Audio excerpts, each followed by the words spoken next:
You could be the key to helping change lives. Join a clinical trial with Nucleus Network in Minneapolis and be a part of groundbreaking research. Nucleus Network has been conducting clinical research studies for over 15 years. Right now, Nucleus Network is looking for people with moderate to severe kidney impairment to participate in their upcoming clinical studies. If eligible, your participation could help advance research of investigational medications that are being developed to treat a variety of medical conditions. Nucleus Network is offering compensation ranging from $2,000 to $7,000 for study participation time. If you or someone you know has kidney disease, check your eligibility for Nucleus Network's upcoming studies now at nucleusnetwork.com.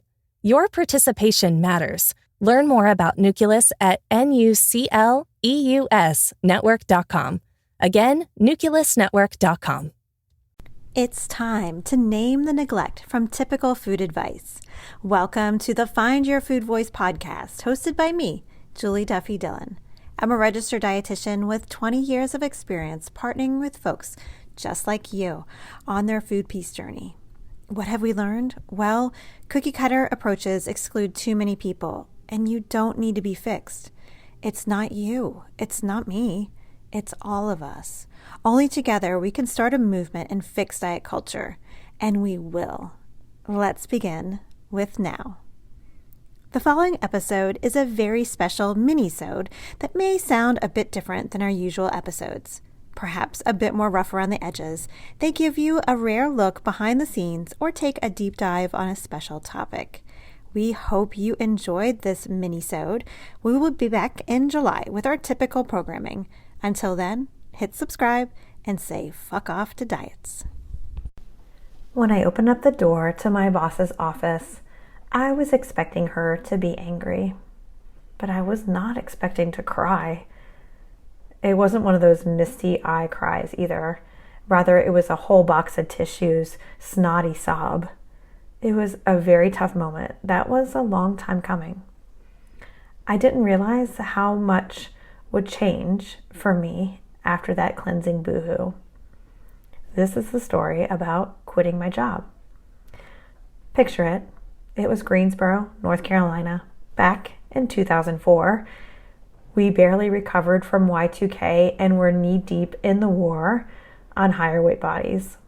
There was a very famous color-changing PowerPoint presentation that showed how out of control we were with food, and I just so happened had just finished my grad degree in mental health counseling. I had been a dietitian for 3 years prior to this, and then, of course, I went back to school full-time. I was 29 years old, and I thought I had the knowledge necessary to help people change their eating behavior because of my slick, new, shiny counseling tools. I was so excited. And I was hired to do mostly diabetes care. Not sure if you know, but I was a diabetes educator for the first 5 years of my career as a dietitian. They're not called diabetes educators anymore. They're called certified diabetes care and education specialists or something like that. So at this new job, I was hired to help kids and adults with new onset diabetes diagnosis. And I also got to run support groups, which I was really, really excited about, to help folks with diabetes grieve their new chronic illness. I loved this job. When I was hired, they told me they needed me to do some other things just to make sure I had enough full-time hours. So I needed to cover 3 other things that didn't quite fit in the same way and were new to me. The first one was bariatric surgery prep consults. So I was that dietitian someone would see to get an assessment to see if they were appropriate, in quotes, for surgery. I would teach a prep diet. And the other thing I was needing to cover was I needed to teach a class once a month from an unnamed liquid diet company. Everyone that worked there, every dietitian and every clinician actually that worked there, had to do this because it literally paid to keep our doors open and our salary. And then lastly, my third duty that didn't quite fit, but I was so enthusiastic to do, was see clients who came in for eating disorders. I was a Baroque grad student, so I welcomed it all, but here's the secret. I didn't think I would ever work with clients with eating disorders. I had this instinct that it wasn't going to be a good fit for me. But if you've listened to this podcast for a while, or if you've ever sat on my green couch, you know the joke was on me, because after just a few individual client sessions, I knew that instinct was wrong. This is where I needed to be. This is why I was on earth, helping people sort through their complicated relationship with food.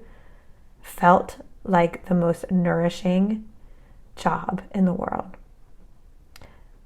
But not too long after seeing folks with eating disorders, I noticed that their toughest experiences with food and their body were strikingly similar to all of my clients that I was seeing at those bariatric surgery prep appointments and those participants in those diet company classes, the diet company that I will not name. There were so many things that people had in common.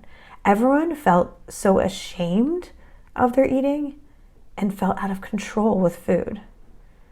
But while their experiences were the same, I noticed two strikingly different clinician reactions.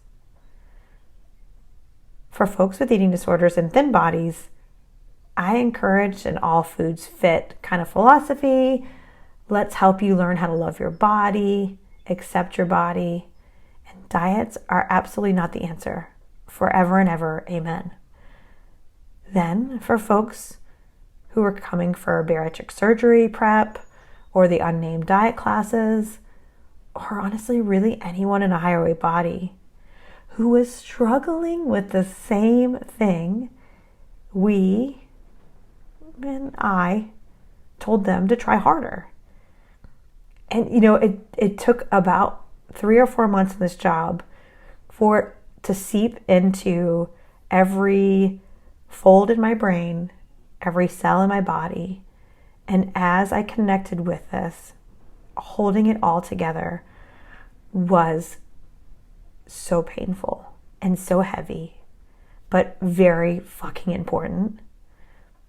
And I held it all together for the last time on one Wednesday night. It was my turn to teach that fucking class for the unnamed diet company. And the topic was body image. Of course, they gave topics like body image and food behavior to me since I was the one that was trained as a counselor.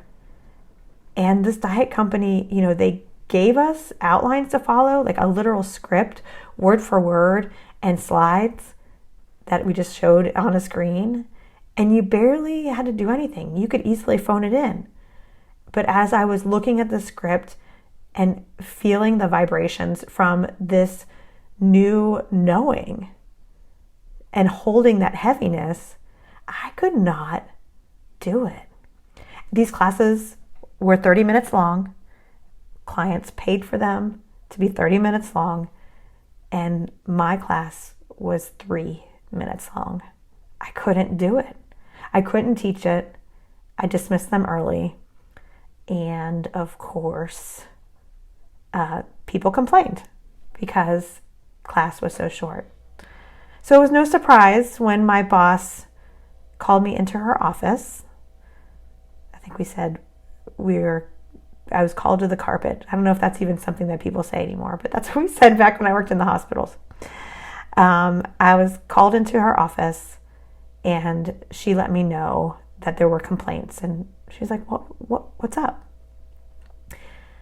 That's when the sob happened.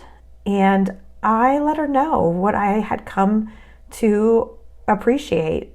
And I couldn't hold on to both of these things.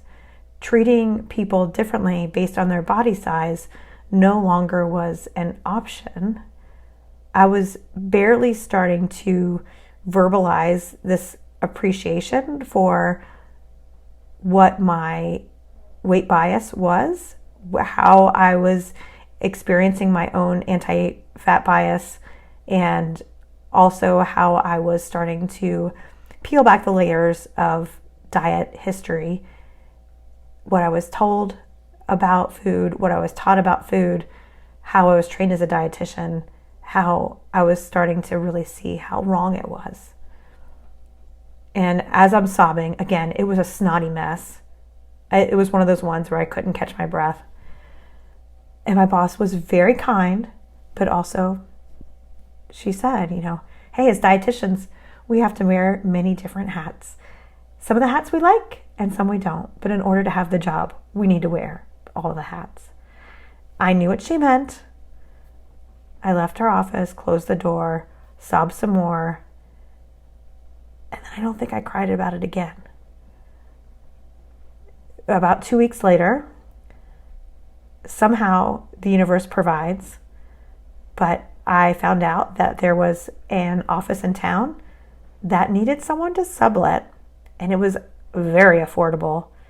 And the next day, the other dietitian in town who worked with people with eating disorders called me and said, hey, Julie, what's your fax number? I'm moving to the coast, so I'm going to send you all my clients. And I was like, well, which fax number am I going to give you? This fax number where I have to wear all these hats? Or the fax number where I don't have to wear any fucking hat I don't want to? So I was not ready. I didn't expect to start a private practice for at least 5 more years, but I started to be an entrepreneur at that point. That is when I made the jump. And I started to sleep better that night than I had in 6 months. That's how long I worked at that place, was 6 months. And I feel so grateful that the timing happened. Someone sent me clients. I was able to find a place to sublet. And I also, at that point, was getting married and able to join my partner's insurance plan. So there was privilege, there was timing, there was luck, and there was a big fire under my ass that I was like, all right, this is the time. Honestly, this is where so much of my life changed. And now that it's been almost 20 years, I can't even describe to you how grateful I am to have had this experience. I do have regrets for the harm I caused, especially before this sob, but also the harms that I've caused since then, because it still happens. I still make mistakes. And I still have lots of privilege that gets in this way of actually helping. But I appreciate all of that struggle because it did redirect me. And again, I selfishly know it's helped my own relationship with food and body image. It helped me to raise children differently. And I hope it's helped you to have a relationship with food that feels more at ease. And also it helps you to also reject the seductive fantasy bullshit that we get from dieting. We know it's seductive and it promises so much. And, again, I'm just so grateful that you are here listening and in my life. And that big sob that went through a whole box of tissues, it took that to make it happen. So again, I'm grateful for you. Thank you for listening. Bye for now. Thank you for listening. We hope you enjoyed this minisode. If you did, could you leave us a review or share this episode on your social media? Doing so helps more people find us, and we want everyone to find their food voice. Bye for now.